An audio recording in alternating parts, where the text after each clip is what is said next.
And she's known for hitting her spots, painting the corners. She does a great job right there. Uzdansky retired the side in order in the first via strikeout there with her 4th strikeout of the game. Gets Katie Crawford to swing at that first pitch.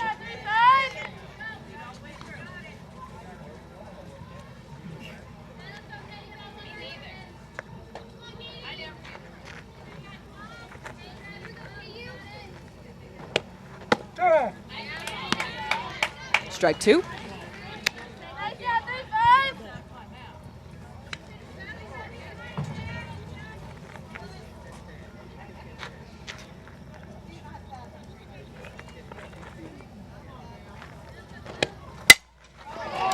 Rocket to left. Eats up Lindsey Woodson. Crawford still chugging. Can't hit the cutoff man, and so Katie Crawford winds up with a standing up at third base. She does a great job of just getting her whole body into that swing, and then you've got the misplay in the outfield, and then the overthrow on the cut. She's able to take advantage of that on the bases and get to a third standing up.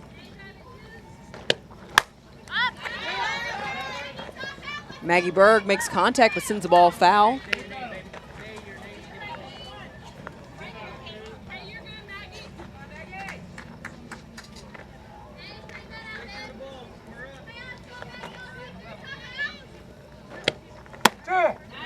Maggie is a senior at Olathe Northwest. She also plays volleyball and basketball for her high school. Multi-athlete right there.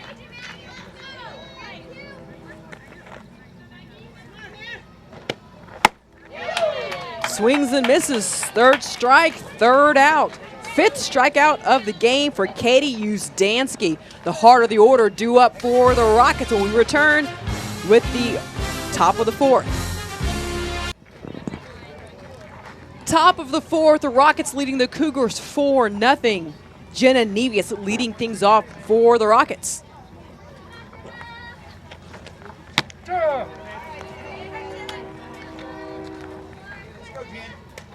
And Jenna Nevius is a utility player for the Rockets, but she's versatile and she's got a really strong bat. She's got power. She's hit 4 home runs so far this summer. Pops one up. Second base.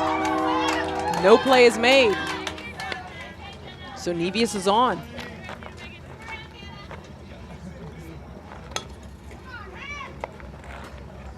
Sydney Johnson had a tough time getting a read on that pop-up.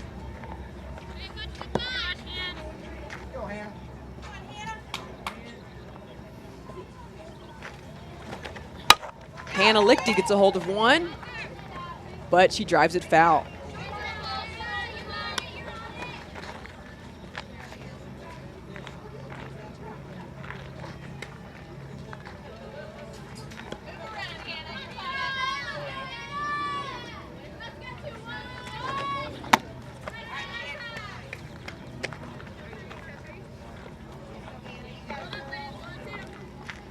And Hannah Lichty's got her grandpa here who has never missed a ball game ever. He's been at every single one of her ball games. Snap throw to first. Ball rolls foul. So Nevius moves on to second with the errant throw.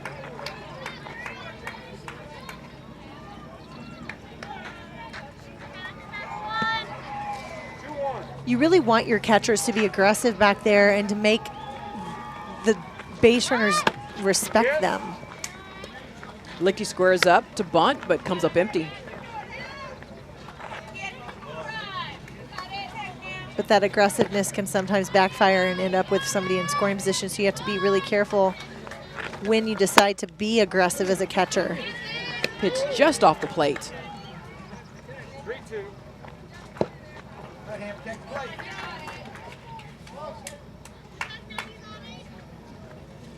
3-2 the count. Ball 4. So now we have runners on first and second. Still nobody out here in the top of the 4th.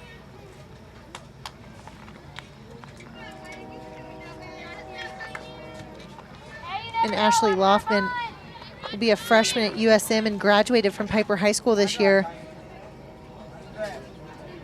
Her favorite food is ramen noodles, which is probably a good thing when you're going into college. Lunch, the poor dinner college on a budget. student. Kyan Wade up to bat with 2 on, no out here in the 4th.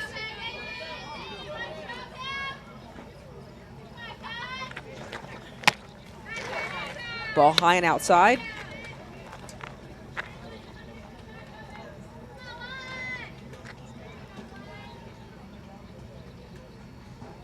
And Kyan has power as well. She hit a home run in the last tournament they were in. And these girls are getting ready to go play in the Triple Crown tournament in Colorado, which is the biggest exposure tournament of the year. Every college coach is there. Snap throw to third. In time to get Nevius. Nice recovery there by the catcher, Megan Laughlin.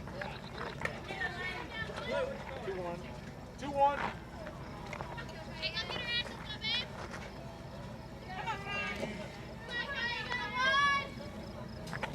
She does a good job of blocking that bag. There is no getting by her. They did the fake bunt to draw the third baseman in, and then it's a foot race between the shortstop and the runner. But Broker does a good job of getting over there and blocking the bag. That's a tough play as a shortstop. Kyan Wade lifts one, takes a funny bounce. Infield single, everybody's safe.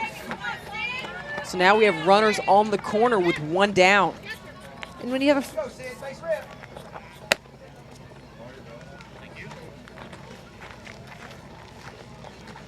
and just misreads the spin on that ball right there. When you have a first and third situation, you really want to let the catcher make the decision on how you're going to play it, because it depends on what the girl at third is going to do. You don't want to just say, okay, yeah, we're going to throw it down and the second baseman's going to cut it off, because you don't know ahead of time what that runner at third is going to do. So the catcher has to be the one that decides, am I going to throw it, snap it down to third and try to get her out at third for leading off too much? Am I going to throw it down to second and let the second baseman make the decision on whether to cut it, since she can see across the infield and see if the girl at third is leading off too much? It's one of those plays that you have to practice a lot, because there are so many options. But it's a great situation to see all of their skills, because they got to throw it, they got to catch it. There's going to probably be a pickle. They have to run and make a throw on the run. There's a lot of things that come into play with the first and third situation. But you don't want to just give them second. You want to, especially in a league game like this is when you want to practice this kind of stuff. This is the perfect opportunity for you to practice the first and third situation. Pitches high to Sydney Haller, 1-2 the count. Runners on the corner, 1 down here in the top of the 4th inning.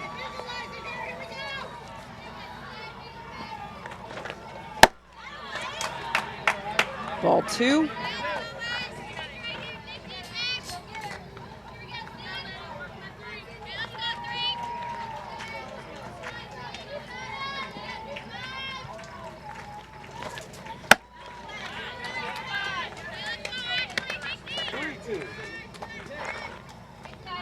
After being down 0-2 in the count, Sydney Haller has run it full.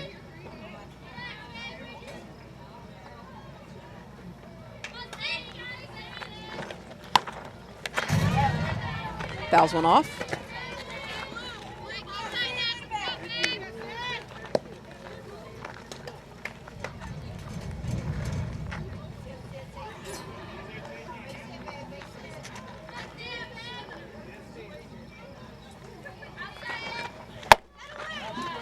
Ball 4, that loads the bases with just 1 down. Lauren Strick comes up, and her first at bat, she had a 2 RBI double to start the scoring. And the Cougars have an out at any base. Infield should be pulling in right now to get that out at home. This is a good opportunity for them to practice this situation. Takes a cut, comes up empty. And that's what this league is designed for. It's designed for them to, you know, work on this kind of stuff without any consequence. Like if you're in a tournament, you might get knocked out of the, you know, the bracket, put in the loser's bracket. When you practice these kind of situations, then when you're in a tournament and there are, you know, you're in bracket play and you don't want to get in the loser's bracket and have to play 10 games to get back into it, you know, you've had experience in these situations, bases loaded, first and third situations. And Strick flies out to third for the second out. You know, where they may be conservative and get the out at first, you know, well, we've got 2 outs right now, so they can get the out anywhere. But if they had less than 2 outs, it's a great opportunity for them to work on that force out at play at home. Lindsey Woodson sends the ball to second. Sydney Johnson can't make a play. And Mackenzie Lancaster having a tough day at second right now. Just not seeing that fly ball come into her glove very well.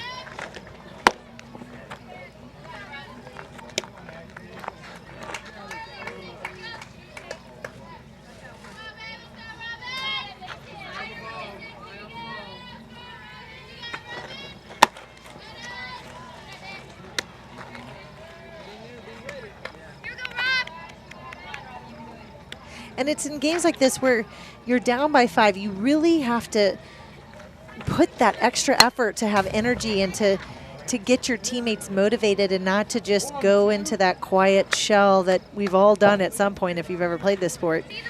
You really have to come out of that, and somebody's got to speak up on the infield because it is so quiet out there right now. And your pitcher really needs to know that you're still in the game. And she recovers this time to make the final out. We'll be back with the bottom of the 4th inning from Lone Elm Park here in Olathe, Kansas. The sun sets here in Olathe, Kansas. The Olathe Rockets lead the Cougars 5-0 in the bottom of the 4th.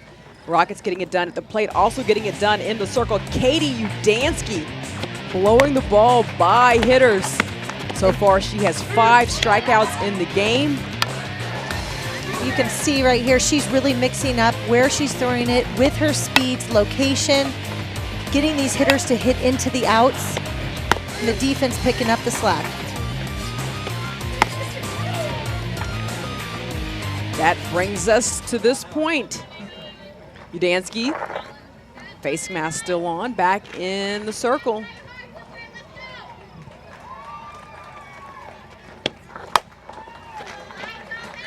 And they've been talking about in Major League Baseball having the pitchers wear these padded hats, you know, when they pitch, and then they're in that, you know, position where they're vulnerable to get hit in the head. Because for them, they're in a different defensive position when they finish their pitch than we are as softball players. Yeah, I mean, you look at the game last weekend, the Rays and the Royals. Alex Cobb, the Rays pitcher, I mean, he gets hit above the ear. I don't know if a lined cushion helmet would have helped, because he takes a shot off Eric Hosmer's bat, struck him right above the ear, and the ball was clocked at 102 miles an hour coming off Hosmer's bat. Cobb was down. Stretcher was called out. The game was delayed for 11 minutes, and he was sent to the hospital, but fortunately, all tests came back negative, and he was diagnosed with just a mild concussion and a little headache, you know, when he woke up Sunday morning, but thankfully, you know, he was okay. And that pitch right there, really hard to lay off of, that changeup. You could tell she really wanted to swing. Caroline Geyser with a smile. But back to the helmet and the hats and the face masks, it's just they're using wooden bats. I mean, there's not much, you know, they can do about the wooden bats, but there are with these composite bats that they're making now, and they put them out on the market, and they get so hot that the ball starts coming off the bat above the legal mile per hour that they're allowing, so then they have to recall the bats. And it's kind of a nightmare for people who buy bats, you know? It's like they buy the bat, then all of a sudden it gets outlawed, and then they got to send it back, get a new bat. And it's just a constant cycle right now with the bats. And, you know, do they just continue that and force the rule that the first, third, and the pitcher make them have to wear face masks, I mean, to me, it's not worth it. One shot, it's not worth it. I think it's better to be safe than sorry. And Kaiser goes down with the strikeout. And right there, heading the count, moving things around. She's thrown that changeup on the low outside corner. You know, then she's mixing it up with the high fastball on the outside corner. They just don't know what she's going to throw when she gets ahead in the count. Now she's coming back inside. And you really want to use the 4 quadrants. You don't want to just stick to one quadrant and get them used to seeing that. You got to move the ball in and out. You got to move the ball up and down, and you got to mix speeds. And that's what makes an effective pitcher. It's not necessarily speed, although speed helps, but it's not everything. You've got to be smart. You got to know what to throw the batter when. You got to be able to hit your spot.